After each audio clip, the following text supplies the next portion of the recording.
Hey guys, what's good? Welcome back to JDB Selects. Round 24 done, moving on to round 25, the business end of the season. So much to play for so many teams. It's going to be great for us as fans to watch. I cannot wait. But before we get stuck into my tips for round 25, let's look back at how we did last week. Now, I said on last week's video before I gave my tips that I thought it would be an easy round to tip, and it's fair to say that was the case. We got 8 out of 8. As did, I think, about 74 people in the tipping comp as well.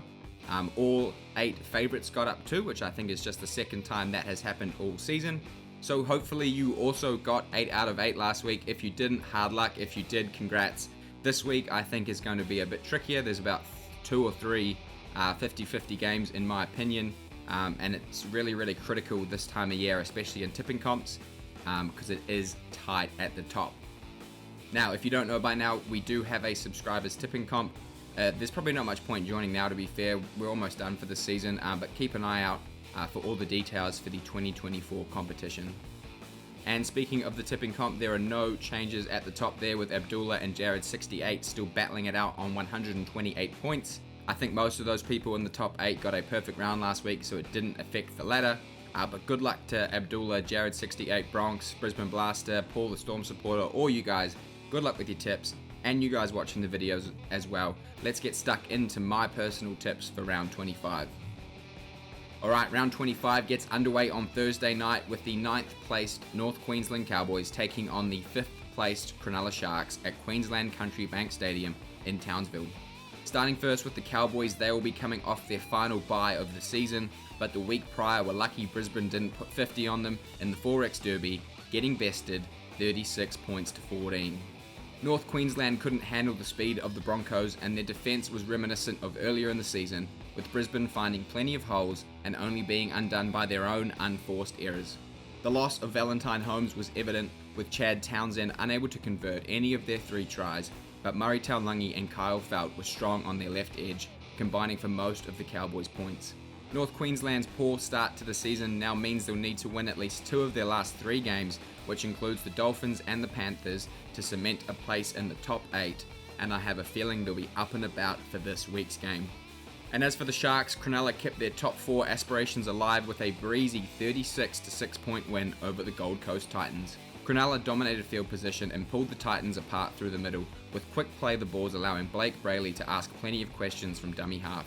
Their halves combination of Trindle and Hines was silky smooth, with Hines regularly opting to swing to the left, leaving the Titans flat-footed and bamboozled. Aside from all the impressive ball play on attack, the Sharks were strong defensively, restricting an attack-orientated Titans side to just 6 points and managed to keep their foot on the throat for the full 80 minutes, something that they have struggled to do at times this season. It was another big win against a bottom 8 side for the Sharks, and it keeps them moving in the right direction heading into September.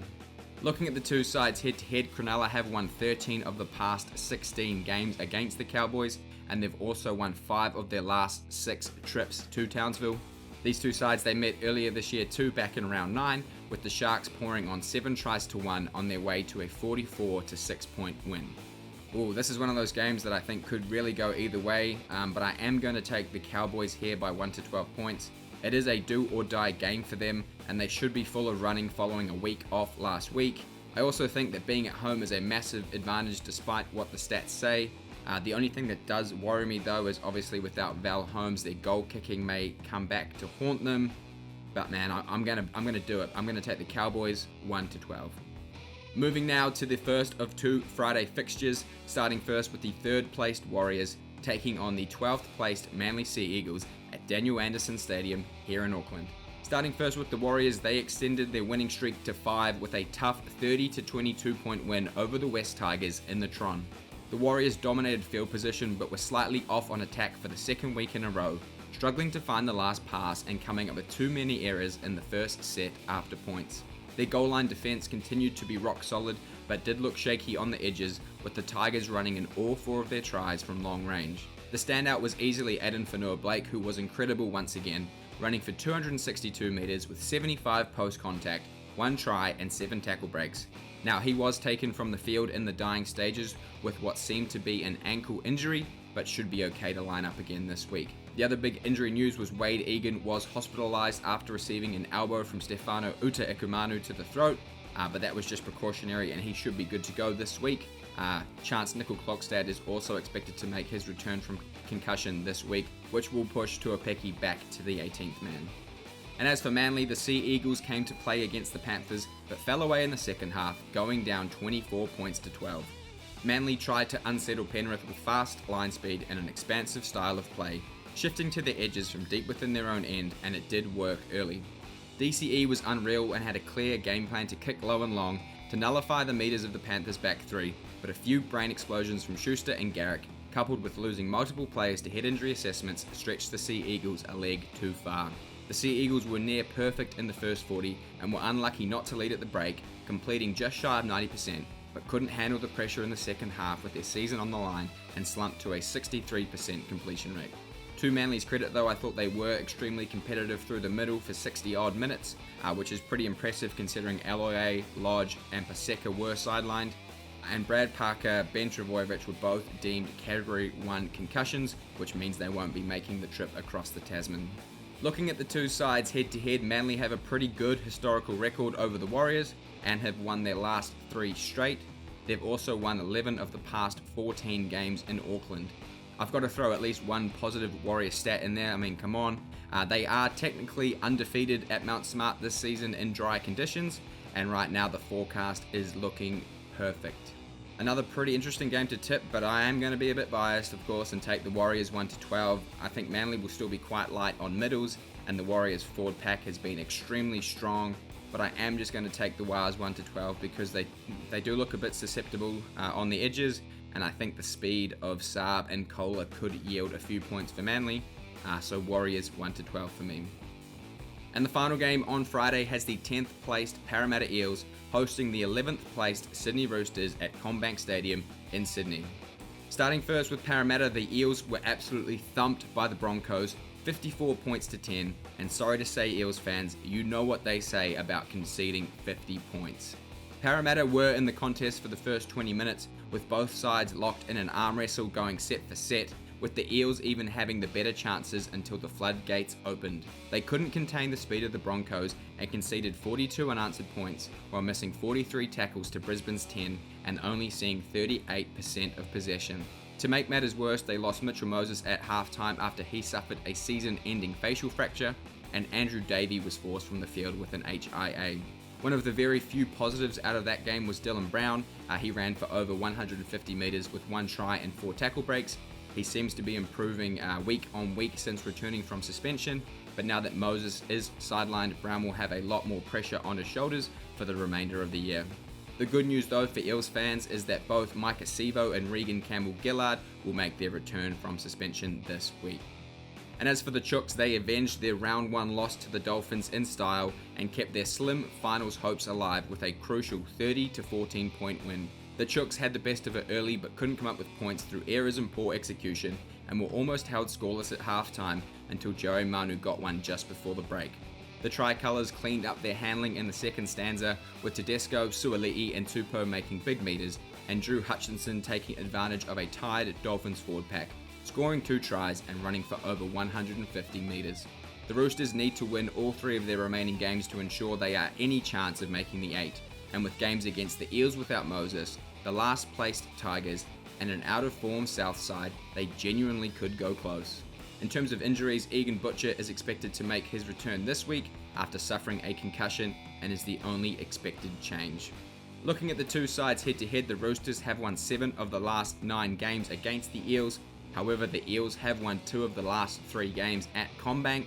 They did meet earlier this year too, back in round 5, with the Roosters winning 28 points to 20. However, the Eels did have 2 players sin-binned during that fixture.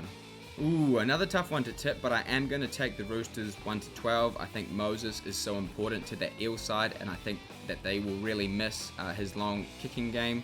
The Roosters forward pack can obviously match it with the Eels pack, and the Chooks, they do seem to have gained quite a bit of momentum and confidence, at least from a point scoring perspective, so I'm going to back the Roosters here 1-12. Alright, now kicking off Super Saturday, we are back at CommBank Stadium for the second game in a row, this time with the last placed West Tigers taking on the 14th placed Dolphins at CommBank Stadium. Starting first with the Tigers, they slumped to their 10th consecutive loss, but gave it everything they had against the Warriors, coming up just short, 30 points to 22. Wests struggled to gain field position and any momentum through the middle, having just 13 tackles inside the Warriors' 20, but came up with some fantastic long-range tries. Dane Laurie was electric and orchestrated all of the Tigers' points, finishing the game with 3 try assists, 135 metres, 4 tackle breaks, and a try of his own. Api Coruscant also once again came up with some huge defensive plays, and if it wasn't for their 15 errors, 11 penalties, and a few weird calls from the officials, the Tigers were a genuine chance.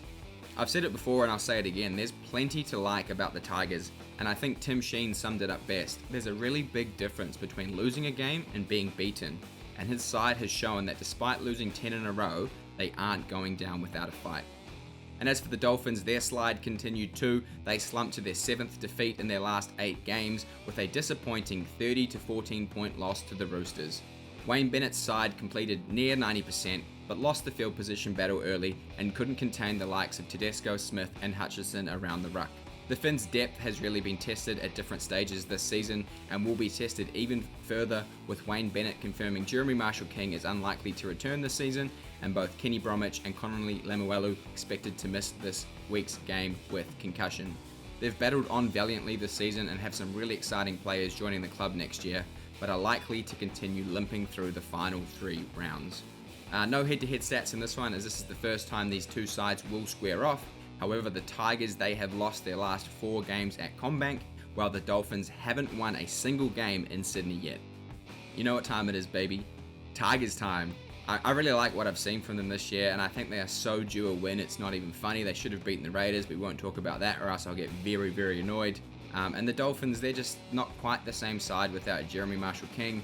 You couple that with a few key forwards out, and I really do think the Tigers are going to get this one done. So, Tigers 1-12. Moving now to the second game on Saturday, we have the 13th placed Gold Coast Titans taking on the first placed Penrith Panthers at Cbus Super Stadium on the Gold Coast. Starting first with the Titans, they couldn't celebrate Tino signing the richest deal in rugby league history with a win, instead getting pumped by the Sharks 36 points to 6. The Gold Coast missed the jump early and were getting burnt with speed around the ruck. They showed glimpses of brilliance with Tino, Fafita and Jolliffe causing havoc through the middle in stages, but couldn't sustain it for long periods of time and blew plenty genuine chances through forward passes. Aaron Clark's brain snap led to a sin bin, and coupled with the loss of Kieran Foran at half-time due to a sternum injury, flaunted any chance of a second half revival. To their credit though, the Titans, they did finish that game with a 90% completion rate, which has to be commended, but with little direction on attack and 58 missed tackles, they were never really in it. Mo Fotuaika will return from his suspension this week, while AJ Brimson and Jojo Fafita are also expected to be available. And as for the Panthers, they extended their winning streak to 7 with an unconvincing and rather un-Penrith-like performance against the Sig Eagles, 24 points to 12.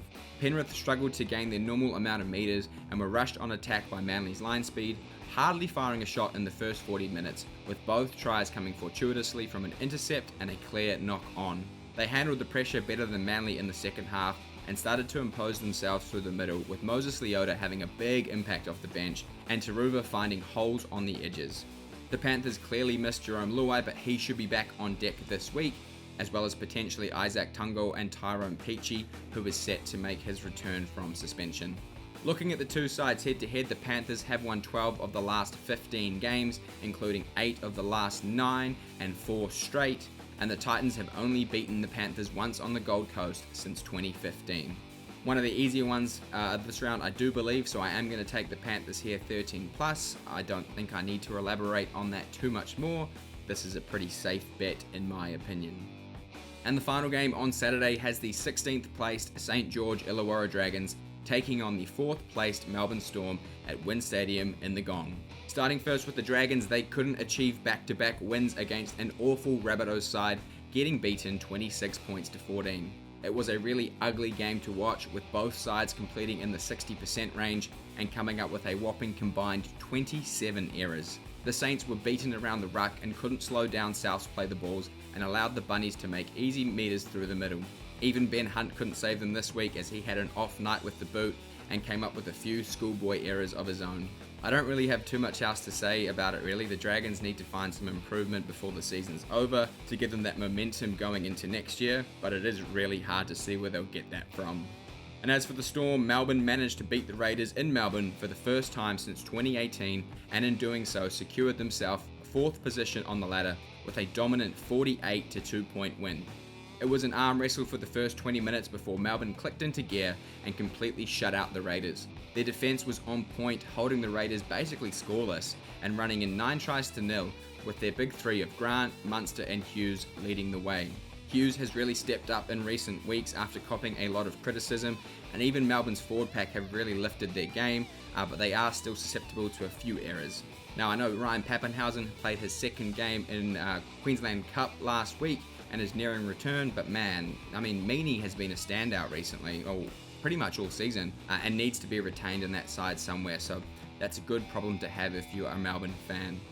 It does look like the Storm are warming into September football perfectly, as they so often do. Looking at the two sides head to head, the Storm, they have won 4 of the last 5 games against the Dragons, and St George haven't beaten the Storm in Wollongong since 2016. Another fairly straightforward one this week. Melbourne just leagues above, so Storm 13+. Moving now to what I believe could easily be the game of the round. First game on Sunday, the 7th placed Newcastle Knights taking on the 8th placed South Sydney Rabbitohs at McDonald Jones Stadium for a place in the top 8. Starting first with the Knights, they continued their surge towards the finals, locking in their 6th straight win with another systematic destruction of the Bulldogs, 42 points to 6. If you were to combine both games, Newcastle scored over 100 unanswered points, and in the process set a new NRL record. It was very similar to their earlier encounter this season, with the Knights finding massive holes in the Bulldogs' line and seemingly breaking tackles with ease. Gagai, Ponga and Gamble were outstanding again, but the big talking point from that game was another hip drop tackle on Jackson Hastings, who was unable to continue the match. Hastings has been such a crucial part of Newcastle's recent success, and it will be a massive blow if he is sidelined for an extended period of time. They're on a roll right now, man, Newcastle, and they're looking good doing it. And as for the Rabbitohs, they managed to avenge their round 15 loss to the Dragons with a scratchy 26 to 14 point win on Saturday afternoon. South's poor run of form continued, and they only managed a 63% completion rate, coming up with a whopping 16 errors. South Sydney won the contest around the ruck and found plenty of easy meters through the middle off the back of quick play the balls, but came up with an unbelievable amount of handling errors, which made the game honestly impossible to watch. This week's game against the Knights, as I just touched on, is a do or die for both sides, and in my opinion, I really do think this will be the match of the round. Looking at the two sides head to head, the Bunnies have a great record over the Knights. They've won 12 of the last 14 games, and they've also won 5 straight in Newcastle, with the Knights' last win against the Rabbitohs at home coming all the way back in 2011. I'm looking forward to it. It's going to be great, but I'm going to take the Bunnies here 1-12. It's obviously a massive game for both sides, and I do think that if Souths can tidy up their errors, that they can beat the Knights. They've been in a really poor vein of form, obviously, but I do think that they can exploit the Knights' weaker edges, and with Hastings expected to be sidelined, I do think the Rabbitohs are a real chance. And the final game of round 25 has the 6th placed Canberra Raiders taking on the 15th placed Canterbury Bankstown Bulldogs at GIO Stadium in the nation's capital. Starting first with Canberra, the Raiders continued their slide further out of touch with the top 4, suffering a massive 46 to 2 point loss at the hands of the Melbourne Storm. Canberra were in the contest early, going set for set with the Storm before completely falling off a cliff. They could only manage a 60% completion rate and coughed up possession far too often, and the Storm are just that good that they will make you pay. The only shining light for me was once again Corey Horsburgh, who seemed to be the only Canberra player giving 100%, and he came up with some amazing tackles and try savers for the second or third week in a row. Bad news though is Jordan Rapana and Matt Timokor were sin-binned in the final 10 minutes and may face further punishment from the judiciary. And as for the Doggies, they suffered yet another heavy loss at the hands of the Newcastle Knights and were lucky to even get on the board, going down 42 points to 6. The Dogs, they seemed fatigued or disinterested, maybe coming off the bye wasn't a good thing for them. They missed 55 tackles and came up with 16 errors. They let in some really soft tries and had no sustained direction on attack, with Burton and Sexton having little impact on the game. I thought the Dogs would have shown a lot of fight in that game, considering they were embarrassed by the Knights last time, and they were also low on troops during that game, and they came off the bye.